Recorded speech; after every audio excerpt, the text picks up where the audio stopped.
All right, before I get too saucy here, I'll make good on my word and continue the series. So, Hunting Stories Volume 3, the biggest deer I ever killed. So, to back up a bit, back in that era, on a mule deer tag, you got one white-tailed doe. If you shot a white-tailed buck, it canceled your muley tag and you still got a white-tailed doe. So, basically, don't blow your muley tag shooting whitetails. If you do want a second deer, shoot a white-tailed doe. So I'm hunting. It's like mid-season. Our season's really short. It's only a week long for rifle. It's a windy day, like a pretty good ripper, probably 25 mile an hour sustained. And I'm worn out. I've been mule deer hunting for 3 or 4 days. So I decided to go try to fill that bonus tag, which is cleaning up some of the whitetail overpopulation. So go shoot a whitetail doe. Like afternoon, maybe it'll all work out. You know, just go try. But I'm not out there walking the miles hunting a mule deer.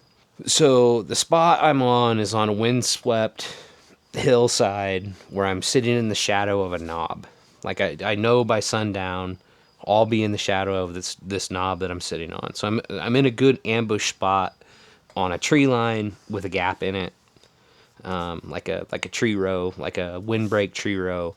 And I know the deer use this corridor, whitetails. And it's the first time I've hunted it this year. I've shot deer there in the years prior, but it's public land deer hunting. So anyway, I go post up in my spot. Day goes as normal.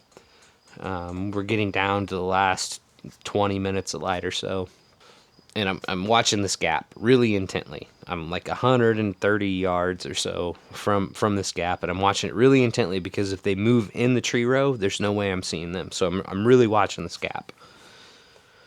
And out comes a white-tailed doe. Wind in my face, gust into 30 plus.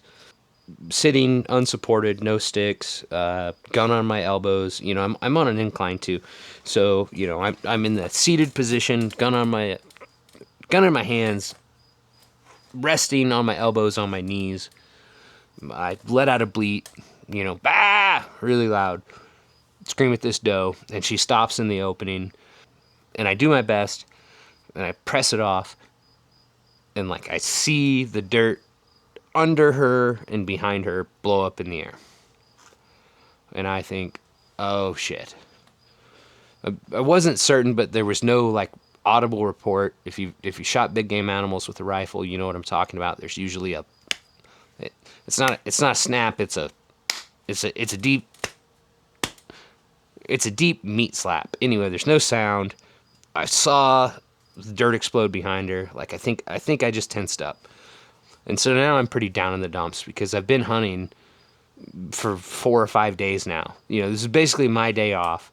And like the chance I had at meat that year, I just whiffed for no good reason. Like 130 yards should be a chip shot. Missed this doe, right? Pretty sure I missed, but there's no point in doing anything right now. So kind of feeling bad for myself or whatever, so I just light a smoke and I sit there.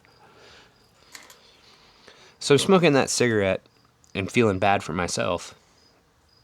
Just mad at myself, I guess, is the best way to describe it if you ever made a bad shot. So I'm smoking that cigarette and just mad at myself, just pissed off. I'm not even doing the things I should be doing. Granted that I'm still hunting. I'm just giving this doe time so I can go look for blood, look for hair, and then, punish myself with whatever mistake I just made. And I sit there. I'm smoking. And I get about halfway through that smoke. And out walks a very big whitetail buck. So big with my crappy eyes at 130 yards, I clearly defined antlers.